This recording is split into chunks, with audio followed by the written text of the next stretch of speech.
Okay, isang magandang umaga pong muli sa ating lahat, mga kapatid, mga kaibigan, sa aking mga followers, sa aking mga viewers.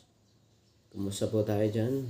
Tayo po ay nasa mabuti po bang kalagayan? Salamat po sa lahat ng nanonood. Salamat po sa inyong suporta na walang sawa na nanonood sa ating pong morning edition ng ating morning devotional. Sa umaga ito tayo po ay mag-aaral na muli. Bago tayo mag-aaral ng salita ng Panginoon, tayo po ay manalangin. O dakila, mahabagin Diyos ang tanay sa mga langit, na siyang nagmamayari ng lahat ng bagay. Kayo po ang karapat dapat na sambahin at itaas ang inyong dakilang pangalan, Ama. Wala nang ibang Diyos ang tayong paglilingkuran, kundi ikaw, Panginoon, ang siyang makapangyarihan. Luwalhatiin ang inyong pangalan, ang karangalan at ang karunungan ng pagkaloob sa inyo, Panginoon. At ang salamat sa buhay at kalakasan na sa panibagong buhay at kalakasan na natanggap sa inyo sa umaga ito. Salamat sa pag-iingat sa buong magdamag na aming pagkatulog. Patuloy na pagpalain ng aming ang programang ito sa morning devotional, sa morning edition. Ang sana, Panginoon, ito ay maging pagpapala sa iba. Nawa ito ay kasiyahan po ng iyong banal na Espiritu. Magsanahin mga puso at isipan. Bigyan kami ng karunungan ng mula sa kalangitan. Hindi ang kaunawaan at ang karunungan ng lupa ang aming maranasan. Kundi, Panginoon, may tanim ko sa aming mga puso at isipan. Magamit namin sa pang-araw na pumuhay. At sa umaga ito, Panginoon, kami po ay mag-aaral na muli ng inyong mga salita. Nawa ang pangunguna at inyong presensya ang aming maranasan. Ganun din sa aming mga manonood, pagpalain po sila. At aking mga followers, ang aming mga viewers, na sana, Panginoon, Diyos silang tulungan. At ingatan po sila kung nasaan man po sila ngayon. Na ikaw po, Panginoon, ang laging unahin, hanapin ang iyong kariyan at ang iyong bawang. Lahat ng bagay ay bawang idaragdag niyo po sa bawat sa amin. Salamat sa pagpatawad sa aming mga kasalanan at sa pag-ako niyo sa aming mga patunggang pagkakasala na kayo ay nabayubay niyo sa krus. Sa inyo na itinabalik ang kapurihan at ang pagkalooban ninyo laging masunod. Hindi ito ang aming kalooban kundi sa pangalan ng tagapagligtas na si Jesus. Amen. Okay? Isang magandang umaga po muli sa ating mga kapatid. Tayo po ay nasa 16 na araw na po ng Agosto. Tayo po ay, ang title ng ating morning devotional ay Nakatago ang Sarili kay Kristo. Ano po kaya ang nakatago ang sarili kay Kristo? Ang ating text po ay makikita sa 34 ng Awit Kapitulo 34 versikulo 2. Ito po ang ating mababasa. Nagmamapuri sa Panginoon ng aking kaluluwa. Marinig nawa ng mapagkumbaba at magsaya. Ito po yung ating memory text. Kailangan po tayo laging magmapuri sa Panginoon ng aking kaluluwa. Marinig nawa ng magpakumbaba at magsaya. Kaya ito po yung maganda sa buhay po natin, na tayo po ay magpasakop lagi sa Panginoon, na tayo po ay merong pagpapakumbaba. Lagi po tayong magpuri sa ating Panginoon. Kaya tayo po ay magpapatuloy. Sabi po dito sa ating morning devotional, sa ating babasahin, si Dr. John Saini, samantalang siya ay umaangat sa mataas na punto sa kanyang prosesyon, ay hindi nalimutan ang kanyang mga obligasyon sa Diyos. Minsan ay sumulat siya sa kanyang kaibigan, maaari mong naising malaman ang kondisyon ng ating isipan. Nagpakumbaba ako sa alabok sa pagitan ng isipang walang kahit 1 kilo sa aking habalang buhay. Walang pagpapadala sa mata ng isang banal na Diyos.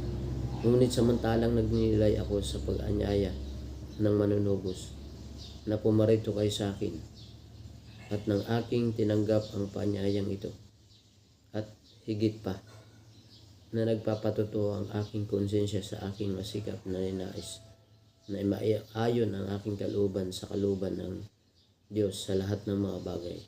Meron akong kapayapaan. Meron ako ng ipinangakong kapahingahan na ipinangako niyang walang masusumbungang kasinungalingan.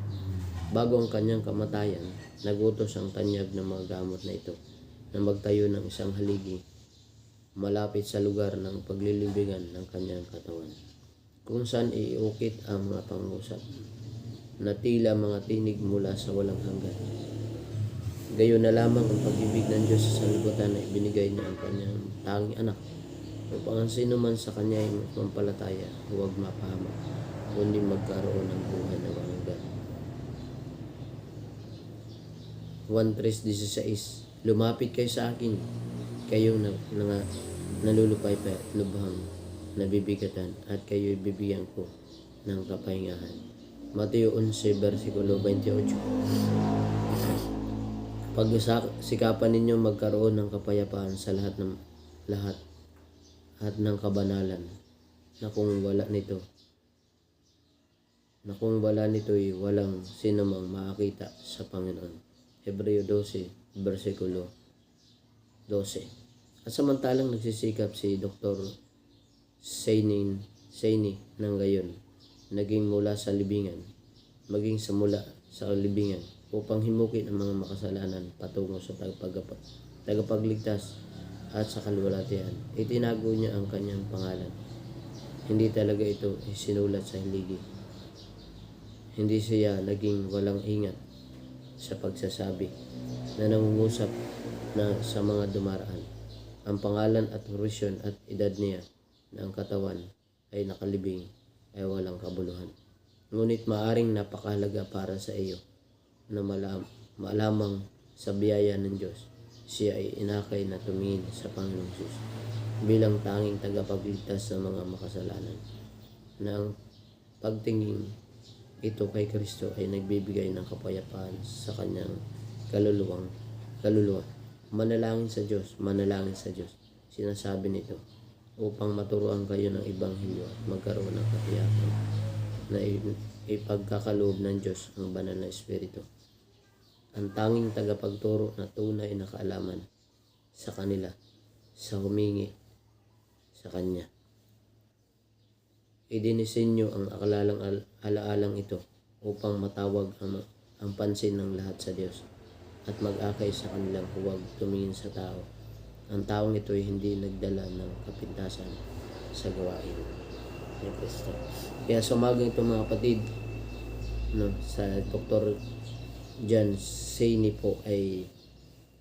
ay hindi po niya itinaas yung sarili niya, kundi itinaas niya po ang pangalan ng ating Panginoon. Nang siya po ay mamatay, doon po niya inilagay sa haligi ang sulat ng 1:3-16 at Mateo 11:28 at ang Hebreo 12.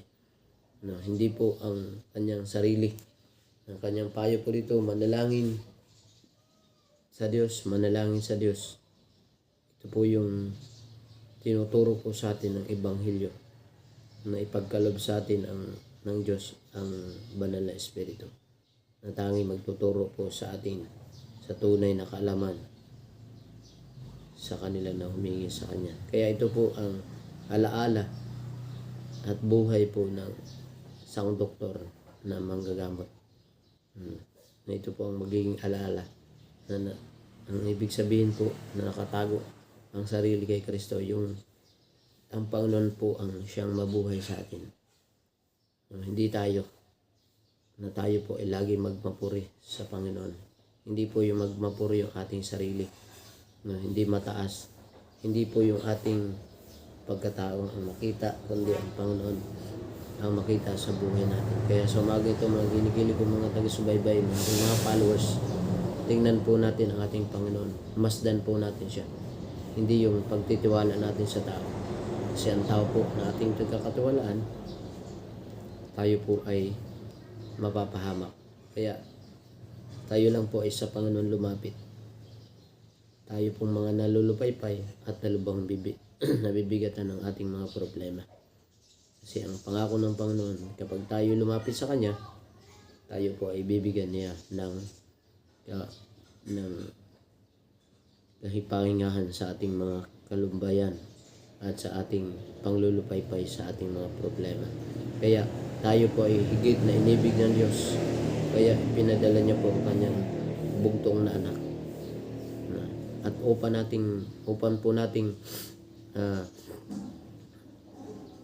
pagsikapan po natin na tayo ay magkaroon ng kapayapaan diyan sa piling ng ating Panginoon. Na kahit sino man po ay makita sa atin, ay makita sa buhay natin ang Panginoon, hindi yung ating sarili ang mataas. Kaya marami pong mga profesional na sana hindi po tayo ang pangalan ng makita, hindi yung profesyon natin, ang ating edad.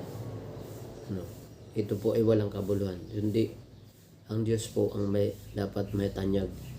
Siya po ang maitaas. Kaya sa umaga ito, magpakumbaba po tayo sa ating mga sarili. Huwag po nating itaas ang ating mga sarili.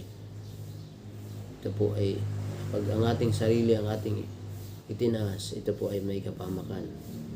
Walang kapahingahan. Kaya salamat po sa Diyos sa buhay ni Dr. Cheney na ibinahagi niya po sa umaga ito. Na mula sa libingan, inihimok niya po ang lahat na tayo ay ihatid sa paano ng Panginoon ng ating tagapagligtas na bilang tayo ay mga makasalanan. Sa umaga ito tayo po ay pagpalain ng Panginoon, tayo po ay manalangin. O dakila, mabaging Diyos, ang tanay sa malangit. Salamat sa mga mensahe na amin na pag-aralan. Nagmamapuri sa Panginoon, hindi po sa aming mga sarili. Na maitaas ang aming sarili, Panginoon, kundi ikaw ang papurihan at maitaas ang iyong dakilang pangalan. Tulad ng mensaheng ito, Panginoon, na hindi sa aming pangalan at sa aming provision ang mataas, kundi ang mataas ang pangalan. Ang pagmasdan po natin, mga kapatid, ang ating Panginoon, na siya lamang ang tanging makapagligtas sa atin, wala nang iba. Kaya sa umaga ito, Panginoon, ingatan po ang iyong mga mahal sa buhay, aking mga kapatid, lahat ng iyong mga anggagawa sa buong putang ito sa iyong bukirin. Pagpalain na aking mga magulang, aking mga kapatid, ganun sa aking mga anak na sa Alicia Pay, ganun po siya, yung mahal na asawa na sa Joella kay Padre Ronaldo, Panginoon, lagi po siyang hipuin ng iyong Banal Espiritu. Na kayo po ang may masahan. Ganun din sa aking mga manunood, aking mga followers, na sana, Panginoon, inyo po silang tulungan na makakilala sila ng katotohanan na nagmumula sa inyo bilang inyong lingkod. Hindi ang aming sarili ang mataas, Panginoon, kundi ikaw ang laging mauna. At umaasa kami, Panginoon, na ingatan kami sa buong umagang ito, sa buong maghapon ng araw ng paghahandang ito, na kinabukasan po ay araw ng Sabat. Lagi kayong masunod, hindi ako laging masunod ang aming kalooban.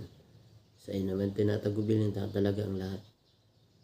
Pati ng aming mga problema, ng aming mga suliranin, natin mga panunupay. Nasa bukusan linggo ito, Panginoon, na aming pinagpagalan, nawa ay ito ay maging may kapahingahan sa inyo.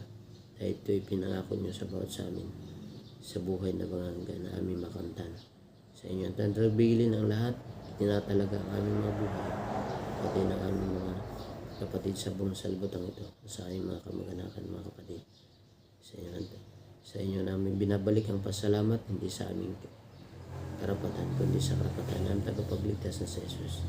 Amen. Okay, so magandang umaga po sa ating lahat. Purihin ang Diyos at tayo po ay ingatan at ang Banal na Espiritu ang lumagi sa atin, mga kapatid.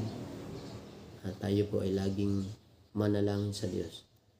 Manalangin sa Diyos. Kaya ito ang aking tanging hiling na sana tayo ay ingatan ng ating Panginoon. Thank you for watching and bye-bye sa ating lahat. Mabuhay po tayong lahat.